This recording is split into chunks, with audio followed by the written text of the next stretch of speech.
चलिए बेटा question number 8 देखते हैं। CA final SFM portfolio management.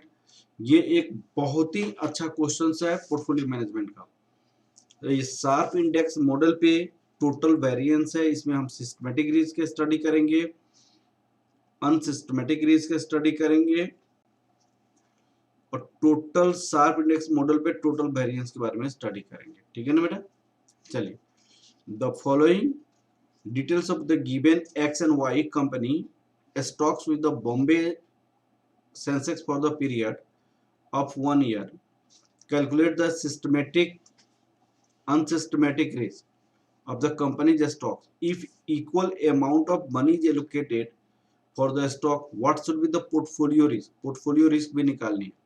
तो पोर्टफोलियो रिस्क आपको दो तरीके से निकाला जाता है, एक मार्केट मॉडल पे और एक शार्प इंडेक्स मॉडल पे। यहाँ पे जो इंफॉर्मेशन दिया हुआ है वो आप हम दोनों तरीके से निकाल सकते हैं, मार्केट्स पे भी निकाल सकते हैं और शार्प इंडेक्स मॉडल पे भी निकाल सकते हैं। ठीक है ना। अब चलिए, हमारे पास यहाँ पे क्या दिया हुआ है, रिटर्न दिया हुआ है।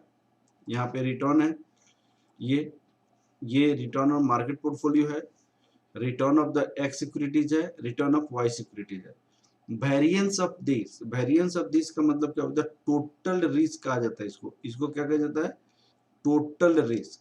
वेरिएंस का मतलब total risk, that equal to standard deviation X का स्क्वायर, स्टैंडर्ड डेविएशन वाई का square, that is the total risk. Systematic risk plus unsystematic risk. Beta आपको दिया हुआ है और कोरिलेशन रिग्रेशन दिया हुआ है और कोएफिशिएंट ऑफ डिटरमिनेंट्स दिया हुआ है यहाँ पे स्टॉक एक्स का। दूसरी बात ये है, यहाँ पे उन्होंने कहता है कि if equal amount of money allocated for the this, equal amount, इसका मतलब क्या हुआ, weight x equal to weight y that equal to 0.5। Weight का सम 1 होता है तो 0.5 प्लस 0.5 कितना हो जाएगा, 1 हो जाएगा। ठीक है ना। इक्वल अमाउंट का मतलब वेट आपका 0.5 हो जाएगा। कैसे, तो मान लिया जाए कि हमारी इन्वेस्टमेंट x में आपको P हुआ है और Y में भी आपका P हुआ है, तो टोटल इन्वेस्टमेंट कितनी हुई, 2P हो गई।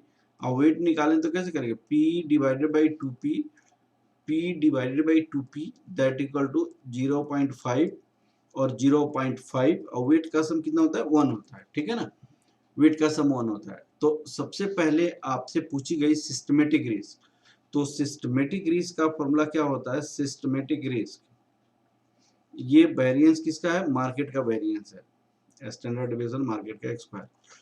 तो सिस्टमेटिक रिस्क, इसका फॉर्मूला होता है स्टैंडर्ड बीटा का स्क्वायर, स्टैंडर्ड डिवीजन मार्केट का स्क्वायर। अनसिस्टमेटिक रिस्क का फॉर्मूला क्या होता है, unsystematic risk, total risk minus systematic risk. तो टोटल रिस्क ये माइनस सिस्टमेटिक रिस्क। और आपसे पूछा पोर्टफोलियो वेरिएंस, पोर्टफोलियो वेरिएंस में क्या होगा, यहाँ पे आपको शार्प इंडेक्स मॉडल पे निकालेंगे, उसके लिए फॉर्मूला होता है बीटा का वेटेड एवरेज बीटा। ठीक है ना। तो यहाँ पे सबसे पहले वेटेड एवरेज बीटा निकालेंगे, यहाँ पे बीटा पे दिया हुआ है, वर्किंग नोट फर्स्ट, इसको हम बाद में यूज करेंगे, working note first. Calculation of weighted average beta, beta of x, weight of x, beta of y, weight of y। Beta of x कितनी है देखिएगा, 0.71, 0.685, 0.71 इंटू 0.5, 0.685 इंटू 0.5, तो कितना हो जाएगा ये बताइए आप, 0.71 इंटू 0.5, ये हो जाएगा 0.355 प्लस 0.685 इंटू 0.5, ये हो जाएगा 0.3425 तो ये दोनों को हम ऐड करेंगे 0.355, तो आपका हो जाएगा 0.6975, 0.6975। ये हमारे पास आ गया। अब हम क्या निकालेंगे,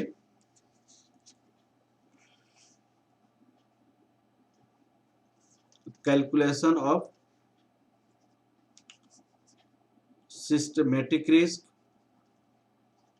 एंड अनसिस्टमेटिक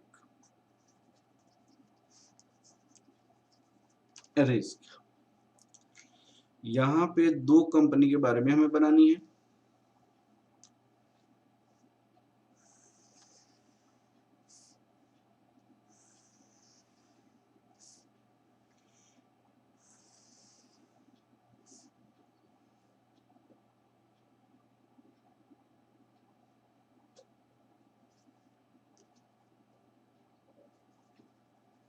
कंपनी एक्स कर देंगे,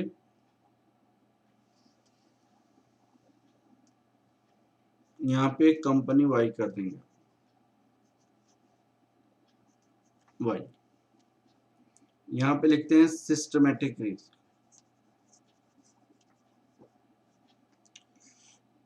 systematic risk, beta of security का square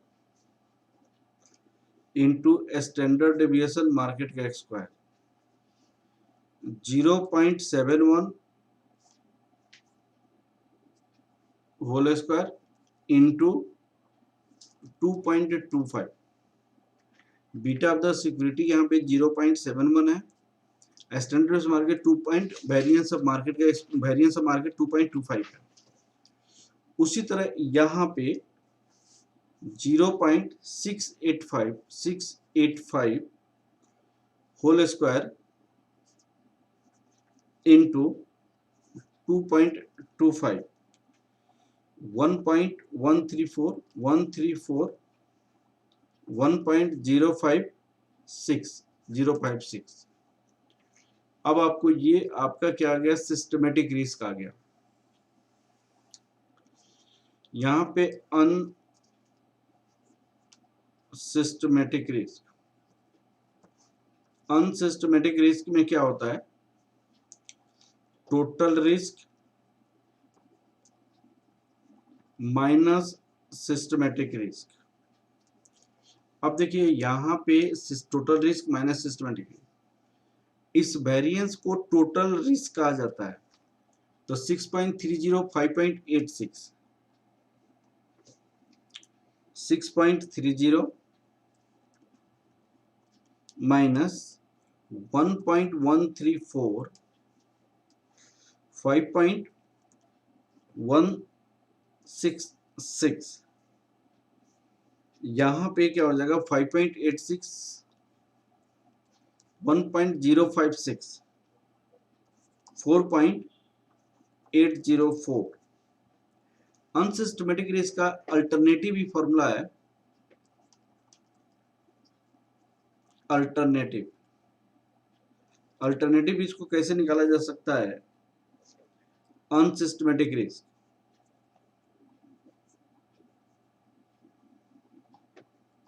matic risk 1 minus R X square into standard division of security का स्क्वायर। इस क्वेश्चन में तो दिया हुआ है 1 माइनस आर एक्स स्क्वायर, इस क्वेश्चन में दिया हुआ है 0.18, 0.18 इंटू 0.18 5.0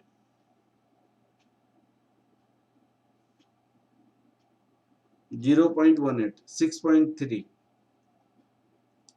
6.3, ये भी आंसर कितना हो जाएगा 5.166 हो जाएगा। ठीक है, अब आपसे क्वेश्चन पूछी गई है total risk,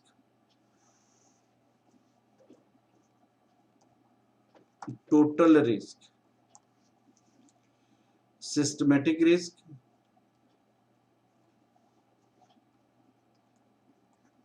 plus unsystematic risk. Unsystematic risk.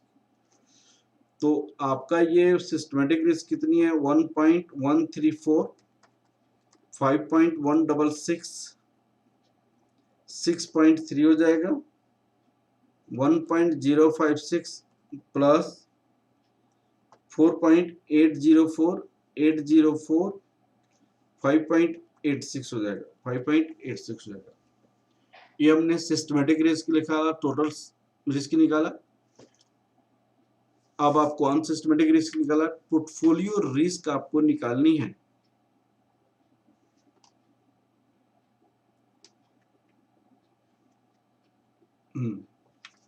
अब आपसे क्वेश्चन पूछा गया है, सिस्टमेटिक रिस्क निकालिए, अनसिस्टमेटिक रिस्क निकालिए।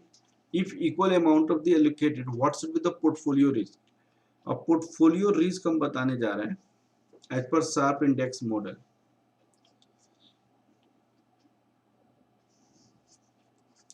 Portfolio risk as per Sharpe index model. तो पोर्टफोलियो रिस्क में हमें क्या करना पड़ेगा? पोर्टफोलियो रिस्क में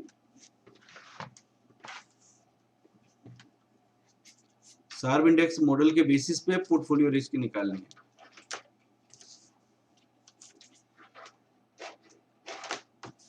चलिए पोर्टफोलियो रिस्क निकालना है।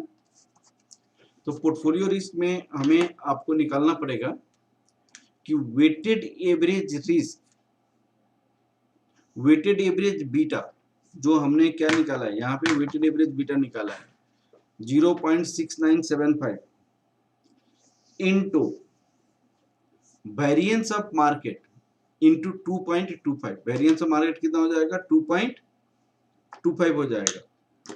तो यहां आपका हो जाएगा 0.65 into 2.25, 0.6975 into variance of market. Variance of market कितनी है? 2.25। मेरी पेन अभी कुछ प्रॉब्लम कर रहा है, यहाँ पे लिखेंगे 2.25, 2.25 वेरिएंस ऑफ मार्केट इंटू 2.25। फिर हमसे अनसिस्टमेटिक रिस्क के लिए क्या लिखेंगे? वेट कितनी है? 0.5 का होल स्क्वायर, और सिस्टमेटिक रिस्क हमने कितना निकाला है? 5.166 इंटू 5.166 प्लस 0.5 इंटू 4.804। तो आप लिखिएगा शार्प इंडेक्स मॉडल के बेसिस पे क्या होगा, एक बार फिर से मैं आपको बोलता हूं। ये होता है आपका weighted average beta 0.6975 into variance of market variance of market 2.25 plus 0.5 X square into इसका 0.5 एक्स स्क्वायर इंटू ये वाली 5.166 प्लस 0.5 एक्स स्क्वायर इंटू 4.804। इस तरह हमारे पास कैलकुलेशन करेंगे तो हमारे पास क्या आ जाएगा? Total portfolio risk as per Sharpe index model. ठीक है ना? Okay, thank you class. इस टाइप की क्वेश्चन एक और हम बनाएंगे जो आपकी एक्सरसाइजेज में दिया हुआ है। Okay, thank you class.